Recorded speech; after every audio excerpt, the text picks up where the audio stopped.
Welcome back to RSA Conference 2022. It's day 4. This is our last executive interview for the week. I'm your host, Matt Alderman. Joining me for this segment, Malcolm Harkins. He is the Chief Security and Trust Officer at Epiphany Networks, also a member of the board for Cyber Risk Alliance and an advisor to lots of companies. Welcome, Malcolm. Thanks, Matt. Happy to be here. So we were going to talk about risk management a little bit. It's a topic that's near and dear to my heart because I spent a good chunk of my early career. I had this really crazy idea to build an early governance, risk management, and compliance software solution. I authored an algorithm that was patented and ultimately sold to a company called TrustWave. And I think about where we are today, right? And I think about this whole journey. I mean, this is 2003, 2004. Build out the software. I then went to RSA in 2012 to try to do some stuff with Archer. I don't know that we've ever fixed the risk management problem. Yeah, it's challenging, right? Because risk has all these contours. Risk is also temporal. And so in many ways, it's like a Rubik's Cube that's constantly moving. Another way to think about it, when you start trying to calibrate perspectives on it, it's like a prism. And depending upon where you are sitting at an angle relative to the prism and the light intensity and the hue that you're shooting at it, you get a different reflection of the spectrum of possible risks. And so, what I learned early, almost 20 years ago, when I landed in security at Intel out of business roles, and we built this cyber risk calculator tool in Excel. It was like gazillion line items, right?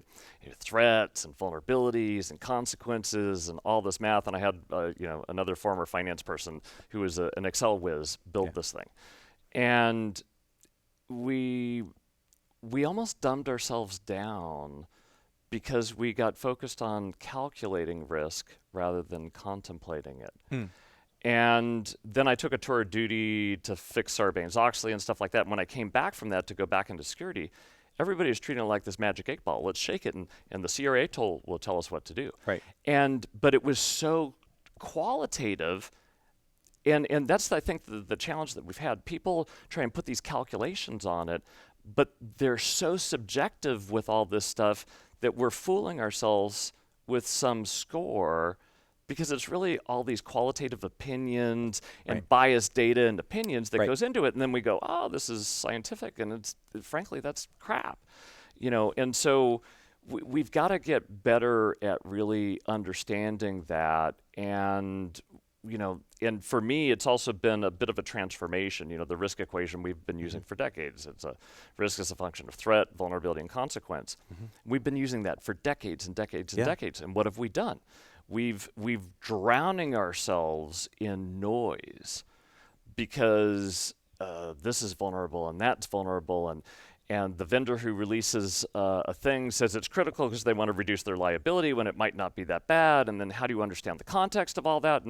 And so for me, I've experienced it, I've done it, I've seen it, and I think we're at a point in time where we have to redefine and transform the risk equation, and away from vulnerability management on the one hand, even though we can't eliminate it, but more towards exploitability.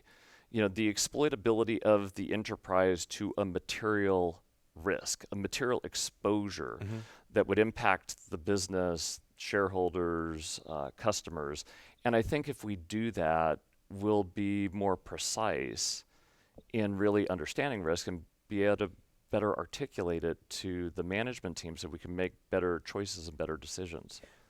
All right, so if we're going to go down this path a couple different ways. So we have lots of vulnerability data. Do we have enough exploitability data to really change the equation? Because we've got large vendors in this space. I've worked for 2 of them, lots of vulnerability data, and even there they've struggled with prioritization and integration into exploitability to understand priorities. If we move to this equation and we look at exploitability, what's the data source we use? Are the data sources there to actually change the equation? Yeah, it's a great point. the reality is we have the data sources. What we're doing is missing the context between those data sources to truly identify and articulate that exploitability. Now, a lot of the prioritization schemes and the exploitability things that people have been doing the past couple of years are outside in, right? And they're threat intelligence feed based, which again is an approximation of things, but still based upon vulnerability.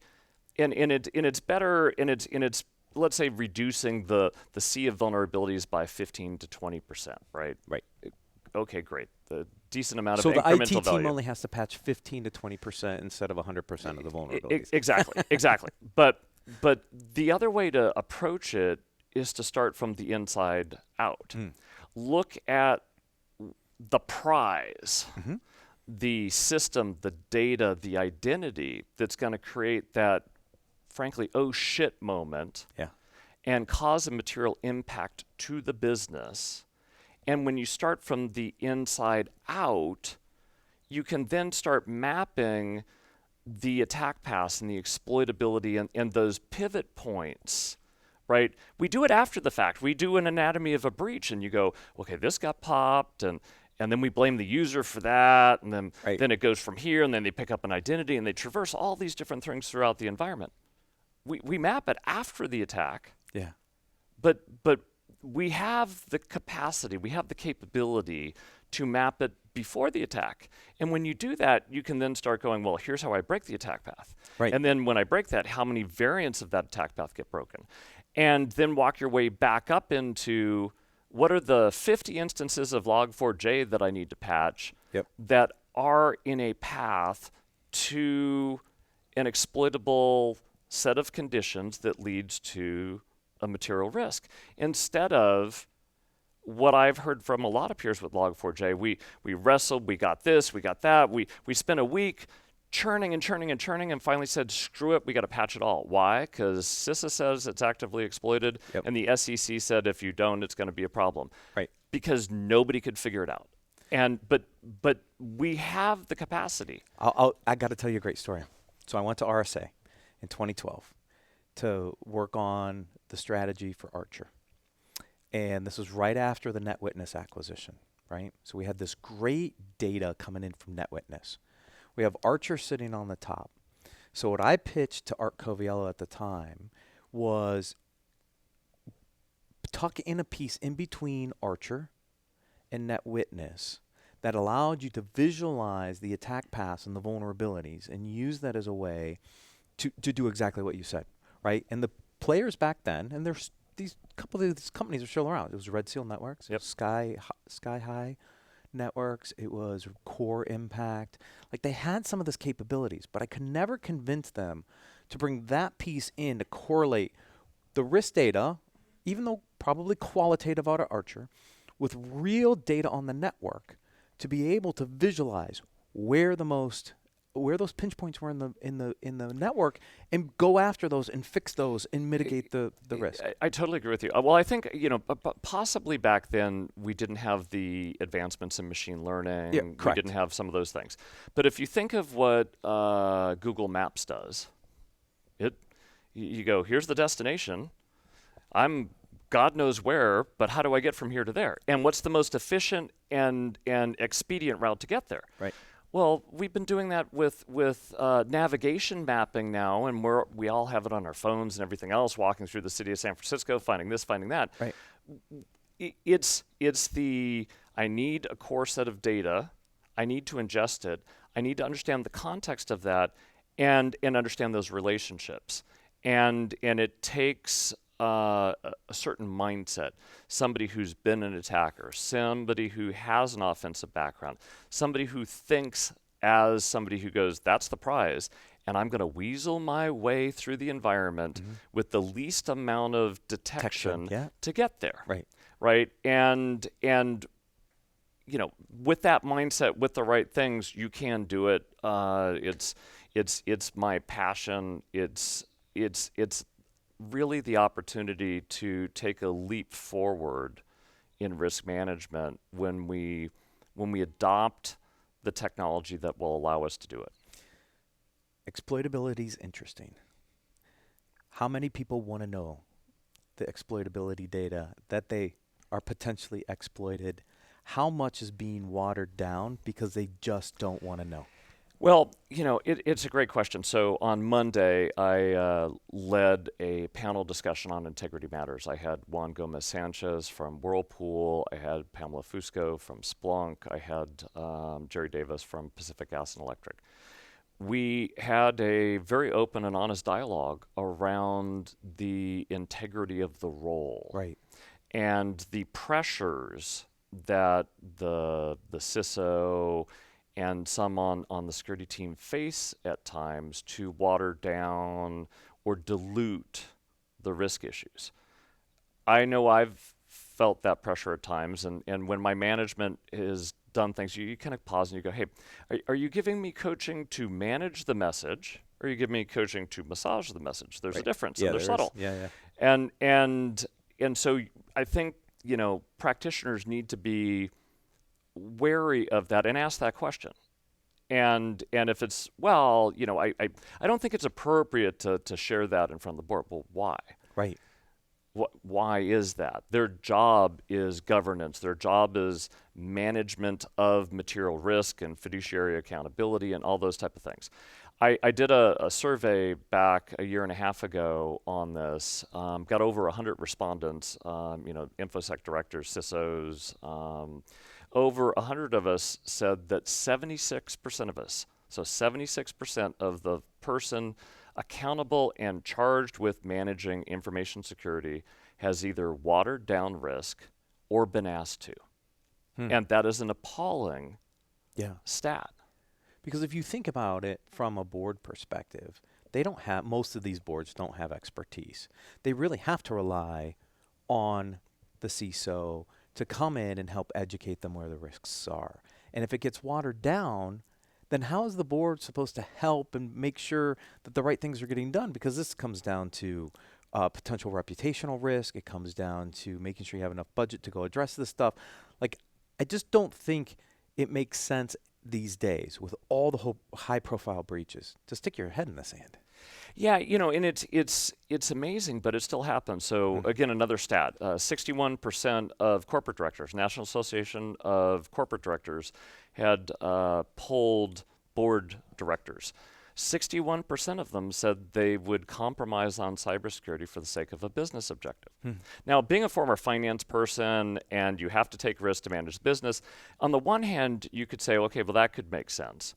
But on the other hand, if it's being watered down, maybe that's the reason why they're willing to compromise on it. Right. Another study from about a year ago, and I can't remember the source, it may have been ISSA, they had polled not only the business executives, but the cybersecurity professionals around their confidence in information security. 84% of business executives said they were confident in their cybersecurity. 31% of the practitioners said they were confident in their cybersecurity. Yeah, there's so a you disconnect, have this disconnect, and I go, how do you bridge that gap, right? I think we can do it with an articulation around exploitability and not, log4j this and this and, all this stuff. It's like, what would create a material risk for the business, its customers, and the brand?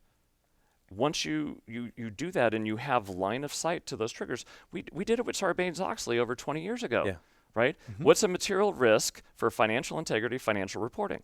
Yeah, and we struggled with it. I know because in the early days, yes. In the early days, I know I led that effort at Intel on the system side.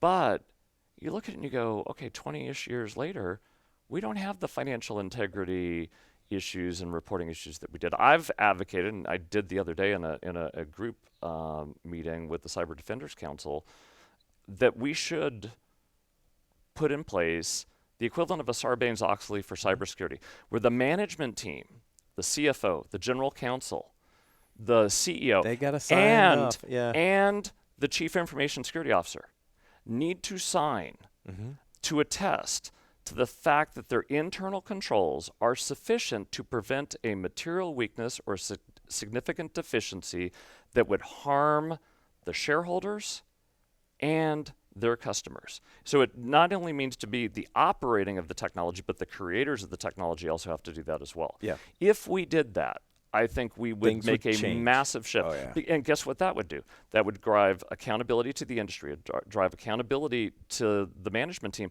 but also drives accountability to the CISOs. And the one thing that irks the crap out of me is when CISOs go, well, management accepted the risk or this or that, and they don't want to be held accountable for their role. They just go, well, I didn't have the budget, I didn't have this, somebody accepted it's not my responsibility.